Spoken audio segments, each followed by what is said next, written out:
पावन आत्मा आजा दिल में मेरे, मुक्ति मुझे दे दे। पावन आत्मा आजा दिल में मेरे, मुक्ति मुझे दे दे। बरसा दे शांति तेरी, बरसा दे मुक्ति तेरी, बरसा दे शांति तेरी, बरसा दे मुक्ति तेरी। प्यारे बच्चों, जय यीशु। आज के इस कैटेकिज्म क्लास में हम हमारे 11वें पाठ का दूसरा भाग पढ़ने वाले हैं। हमारा 11वां पाठ है पारिवारिक जीवन द्वारा प्रेरिताई। और इस पाठ के पहले भाग में हमने क्या क्या पढ़ा था? हमने बाइबल में किस तरह परिवार के बारे में लिखा है और परिवार के द्वारा प्रेरिताई के बारे में लिखा है, विशेषकर कॉर्नेलियस के परिवार के बारे में पढ़ा था।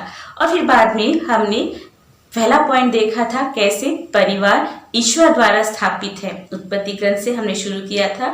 और फिर बाद में हम देखते हैं परिवार किस तरह प्रेरित समूह था। और बाद में हमने देखा था कि परिवार ही वचन की घोषणा वेदी है। तो बच्चों, आइए आज की इस क्लास में हम परिवार के बारे में और अधिक जानें, परिवार की प्रेरिताई के बारे में जानें। तो पहले हम पढ़ने वाले हैं आज के इस क्लास में परिवार विश्वास प्रशिक्षण का गुरुकुल। परिवार ही एक बच्चे के लिए सबसे पहली स्कूल होती है या सबसे उच्च मानवता की पाठशाला कहलाती है। माता पिता को ही अपने बच्चों को सबसे पहले विश्वास की घोषणा करनी है और उन्हें विश्वास के बारे में पढ़ाना है।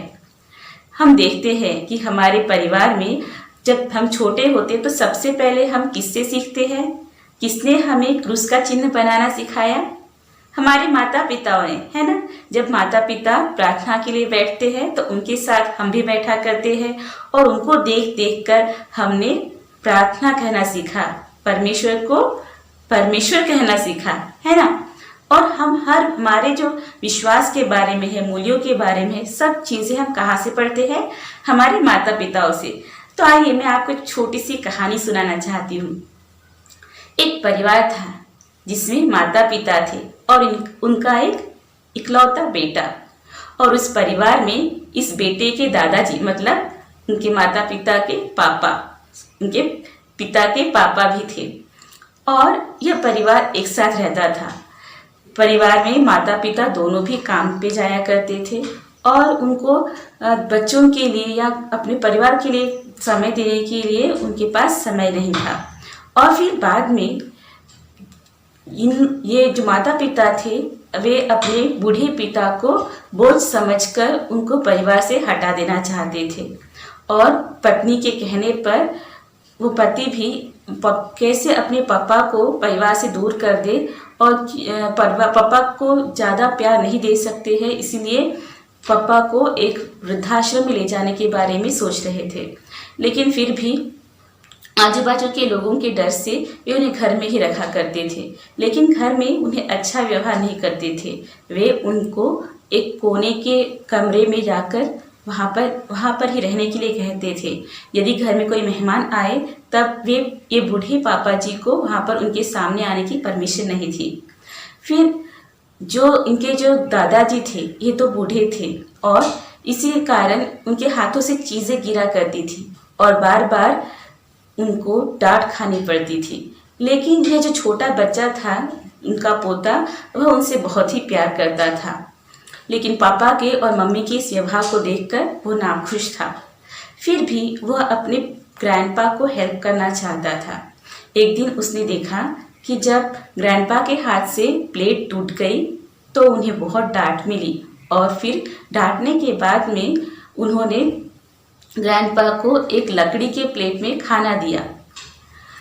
इसको देखकर बच्चा बहुत ही नाराज हो गया। फिर उसको एक आइडिया आई और वह जल्दी से जाकर ग्रैंडपा के पास बोला, जब उसके पापा मम्मी पास में थे, ग्रैंडपा यह प्लेट को संभाल के रखिए, आपके जाने के बाद जब मेरे माता पिता बूढ़े होंगे तो मुझे उनको भी इसी प्लेट में खाना खिलाना है। यह बात सुनकर माता पिता की आंखें खुली और उन्हें उनकी गलती का एहसास हुआ। देखिए बच्चों, किस तरह वह छोटा सा बच्चा अपने माता पिता को देखकर सीखता है। जिस तरह माता पिता करते हैं उसी तरह उनके बच्चे भी उनसे सीखकर उसी तरह का व्यवहार करते हैं। इसीलिए यदि हमें अपने बच्चों को अच्छी सीख देनी है, उन्हें अच्छे राह पर चलाना है, तो हमें हमारे जीवन द्वारा उन्हें यह कर दिखाना होगा। इसीलिए जो विश्वास के गुण हैं और मूल्यों के गुण जो हम अपने बच्चों में देखना चाहते हैं, उन्हें हम हमारे जीवन में लागू करें और हमारे जीवन द्वारा उन्हें पढ़ाएं।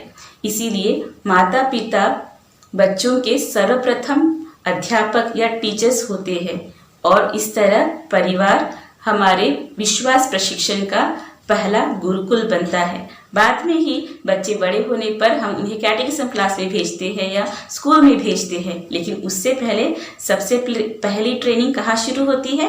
परिवारों में। और इसीलिए कलीसिया भी इस बात पर जोर देती है कि माता पिता उनके बच्चों को विश्वास में और अच्छे गुणों में आगे बढ़ने के लिए बढ़ावा दे और अपने जीवन द्वारा उन्हें उनका नमूना दे।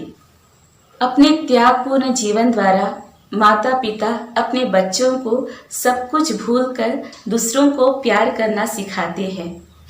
माता पिता के उदाहरण से ही बच्चे अपना स्वार्थ छोड़कर, थाट बाट भूलकर सरलता का जीवन बिताना सीखते हैं।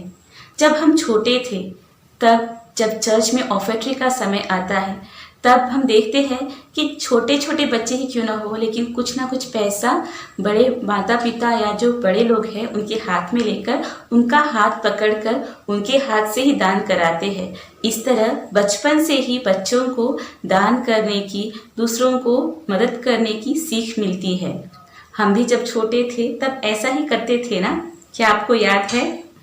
हाँ बच्चों, और इसी तरह जब हमारे घर में कोई ज़रूरतमंद आते हैं, जो भूखे आते हैं, उनको खाना देना होता है, तभी भी हम देखते हैं कि जो बुजुर्ग लोग हैं वे बच्चों के हाथ से ये कराते हैं, जिससे बच्चों को बचपन से ही यह ट्रेनिंग मिले कि कैसे हमें ज़रूरतमंदों की ज़रूरत देखकर उन्हें मदद करना चाहिए।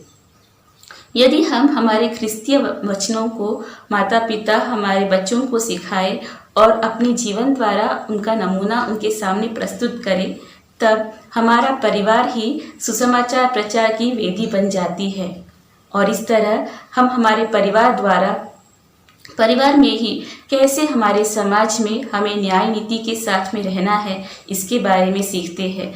ज़रूरतमंदों को उचित मजदूरी देना, जो हमारे घर में काम करते हैं उनके साथ इंसाफी से व्यवहार करना, किसी से झूठ नहीं बोलना, पड़ोसियों के साथ में चीटिंग नहीं करना, ये सब बातें हम हमारे परिवार से ही सीखते हैं।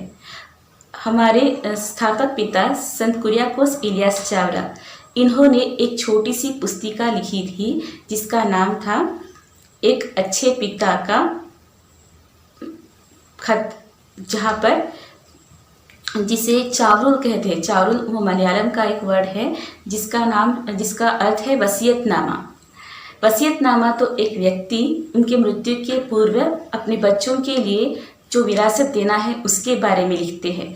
लेकिन संत कुरियाकोस इलियास चावड़ा ने इस वसीयतनामे में अपने ही खुद के पैरिश के वासियों के लिए कैसे एक अच्छा क्रिस्तीय पारिवारिक जीवन बिताना चाहिए, इसके बारे में कुछ पॉइंट्स या कमेंडमेंट्स लिखे हैं और इसे संगठित करके चावरुल कहा जाता है, या फिर the testament of A loving father, एक अच्छे पिता का वसीयतनामा।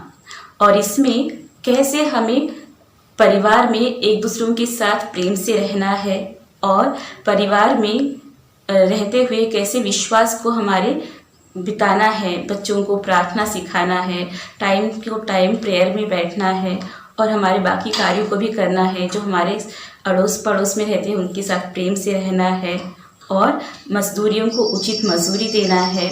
हमें दूसरों के साथ किस तरह का व्यवहार करना है, कैसे लोगों से हमारा परिचय होना चाहिए। तो बच्चों, चलो हम यह निर्णय लें कि हमारे परिवार में हम हमारे माता पिता से अच्छे गुणों को सीखकर हमारे परिवार द्वारा हम प्रेरित कार्य में लग जाएं। तो परिवार के प्रेरित कार्य इस प्रकार है: प्रेम पर आधारित दाम्पत्य जीवन, संस्कारों में भागीदारी, बच्चों के ख्रिस्तीय जीवन के लिए प्रशिक्षण और परोपकारी कार्य, प्रार्थना एवं जीवन साक्ष्य आदि। इन सब के द्वारा हम हमारे परिवारों द्वारा प्रेरित कार्य कर सकते हैं। कलीसिया में जो भी पूजन पद्धति है, जो हमें संस्कार है, उन सब में परिवार को एक साथ पूरे रूप से, पूरे सजीव तरीके से इसमें भागीदारी होना है। जब हम संडे चर्च में जाते हैं तो टर्न बाय टर्न एक एक करके नहीं, पूरा परिवार एक साथ जाने का प्रयास करें, जिससे हम हमारे परिवार द्वारा दूसरों के लिए साक्षी बन जाए। हमारे परिवारों में प्रेम और अच्छाई के गुण पनपने चाहिए, जिसे देखकर हमारा परिवार दूसरों के लिए एक आदर्श बने। परिवारों द्वारा हम गरीबों के साथ बांटना है और दिलचस्पी से अतिथि का सत्कार करना है। दुखी, पीड़ित एवं गरीब लोगों को न्याय और मदद मिलने के लिए प्रयास करना है। परित्यक्त बच्चों को गोद लेना है, यानी अनाथ बच्चों को गोद लेना। आदर पूर्वक परदेशियों का स्वागत करना। धर्म शिक्षा के लिए आवश्यक मदद करना। विद्यालयों के संचालन में सहायता करना आदि प्रेरित कार्यों में पारिवारिक जीवन बिताने वाले भाग ले सकते हैं। और सर्वोपरि बच्चों को प्रेरित बुलाहट स्वीकार करने के लिए प्रोत्साहित करते एवं उसके लिए आवश्यक मदद करते हुए माता पिता कलीसिया के प्रेरित कार्य में सक्रिय रूप से भाग लेते हैं। बच्चों, हमने स्टार्टिंग के लेसन्स में पढ़ा था कि कलीसिया का स्वभाव कैसा है? प्रेरित। कलीसिया स्वभाव से ही प्रेरित है और कलीसिया का जो बेसिक यूनिट वो क्या है?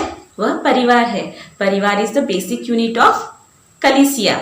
हाँ, तो इसीलिए जब कलीसिया स्वभाव से प्रेरित है तो परिवार भी स्वभाव से कैसी होंगी? प्रेरित होंगी।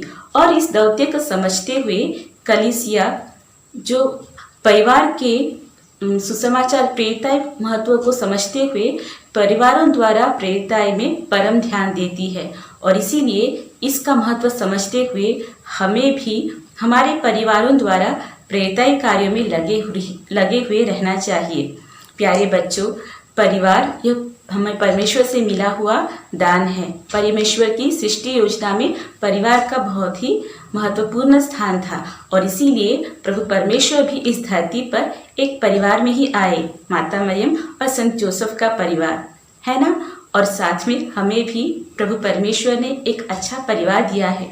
एक परिवार में हमारा जन्म हुआ है और हमें प्यार करने के लिए उन्होंने हमें हमारे माता पिता दिए हैं, जिनके द्वारा हम परमेश्वर के प्रेम को पहचान सकते हैं, परमेश्वर की दया और करुणा को पहचान सकते हैं। तो यदि हम हमारे परिवारों में ख्रिस्तीय मूल्यों को अच्छी तरह से समझें और उसे सीखें तो हमारे परिवारों द्वारा हम इस संसार में संसार के उद्धार के लिए और मुक्ति के लिए कार्य कर सकते हैं। हम जब छोटे थे तो हमारे जो बड़े हैं, माता पिता है या दादा दादी है, उनका हाथ पकड़कर चर्च जाया करते थे और उससे हमें मज़ा आता था। और हमें जब प्रार्थना नहीं आती थी तभी भी हम हमारे माता पिता के साथ में और हमारे दादा दादी के साथ में बैठकर प्रेयर में भाग लिया करते थे और तब हमें सब कुछ बहुत अच्छा लगता था। लेकिन छोटी छोटी चीज़ों द्वारा हम कलीसिया में कैसे सजीव रूप से भाग लेते हैं इसके बारे में पढ़ते आ रहे हैं। आज के इस आधुनिक युग में परिवारों का रूप बदल गया है। पहले हम सब लोग एक साथ रहा करते थे, पापा मम्मी, चाचा चाची, दादा दादी, सब कोई एक साथ। लेकिन आज इस आधुनिक युग में जब हमारे कामकाज के लिए और अन्य कारणों के लिए परिवार छोटे छोटे समूहों में, छोटे छोटे डिविजन्स में बट गया है, जहाँ पर सिर्फ पापा मम्मी और बच्चे रहते हैं या कभी कभी सिर्फ पापा या सिर्फ मम्मी और फिर बच्चे। इस तरह से परिवार छोटे बन गए हैं और इन परिवारों की अपनी ही समस्याएं हैं। सिंगल पेरेंट्स या जो डिवोर्स्ड पेरेंट्स है या फिर जो अकेले रहते हैं और उन्होंने गोद लिए बच्चे हैं, ऐसे अलग तरीके के परिवार आज हमारे इस सोसाइटी में हैं। और इन सब परिवारों के अपने अपने प्रॉब्लम्स को सॉल्व करने के लिए हमें कलीसिया के साथ इसका हल निकालना है और कलीसिया हमें इसके लिए सहायता देती है। तो प्यारे बच्चों, आज के क्लास में हमने क्या क्या सीखा? अभी तो हमारे क्लास इस पाठ का एंड हो गया है और हमने क्या क्या पढ़ा है? आज के क्लास में हमने पढ़ा कि परिवार विश्वास प्रशिक्षण का गुरुकुल है और परिवारों में किस तरह से अनेक प्रकार की प्रेरिताइयाँ हैं, किस तरह हम परिवार द्वारा प्रेरित कार्य कर सकते हैं। उसके पिछले पाठ में हमने पढ़ा था परिवार ईश्वर द्वारा स्थापित है, परिवार प्रेरित समूह है और परिवार वचन की घोषणा वेदी है। प्यारे बच्चों, परिवार के महत्व को हम समझें और हमारे माता पिताओं का आदर करें। हम प्रभु को धन्यवाद दें कि हमें प्यार करने के लिए और हमें विश्वास में बढ़ने के लिए हमें एक परिवार मिला है। देखिए कितने बच्चे परिवार न होने के कारण दुखी हैं और उन्हें जो उनके जीवन में चाहिए वह प्यार नहीं मिल रहा है। लेकिन हम सब कितने भाग्यशाली हैं कि हमें प्रभु ने अकेला नहीं छोड़ा, हमारे लिए माता पिता दिए हैं, हमें परिवार दिया है जिसमें हम रहकर हमारे माता पिता के साथ, भाई बहनों के साथ मिलकर रह सकते हैं, प्रभु परमेश्वर के प्रेम का आस्वाद ले सकते हैं। आइए बच्चों, हम इस बाइबल के पाठ को पढ़ें। इब्रानियों के नाम पत्र अध्याय 13 वाक्य 1 से 6 तक। इस पाठ को आप होमवर्क के रूप में पढ़िए। इब्रानियों के नाम पत्र अध्याय 13 वाक्य 1 से 6। और आइए अब हम इस वचन को याद करें। संत मत्ती के अनुसार सुसमाचार अध्याय 5 वाक्य 16। तुम्हारी ज्योति मनुष्य के सामने चमकती रहे, जिससे वे तुम्हारे भले कार्यों को देखकर तुम्हारे स्वर्गीय पिता की महिमा गाए। फिर एक बार, संत मत्ती अध्याय 5 वाक्य 16। तुम्हारी ज्योति मनुष्यों के सामने चमकती रहे, जिससे वे तुम्हारे भले कार्यों को देखकर तुम्हारे स्वर्गीय पिता की महिमा गाए। तो प्यारे बच्चों, आइए हम हमारे परिवार के लिए प्रभु को धन्यवाद देते हुए उनके सामने हम हाथ जोड़ें और हमारे परिवार के लिए प्रार्थना करें। हे प्यारे प्रभु, परिवारों के स्वामी, आप हर परिवार के मुखिया हैं। हमारे परिवारों को एक साथ रहने के लिए, एकता में रहने के लिए कृपा दीजिए। हमारे माता पिताओं को आपका आशीष दीजिए, जिससे हम हमारे परिवार द्वारा दूसरों के सामने आदर्श बनते हुए आपके पवित्र परिवार की तरह आगे बढ़ते जाए और हमारे परिवार द्वारा आपके सुसमाचार की घोषणा कर सके। पिता, पुत्र और पवित्र आत्मा के नाम पर आमीन। जय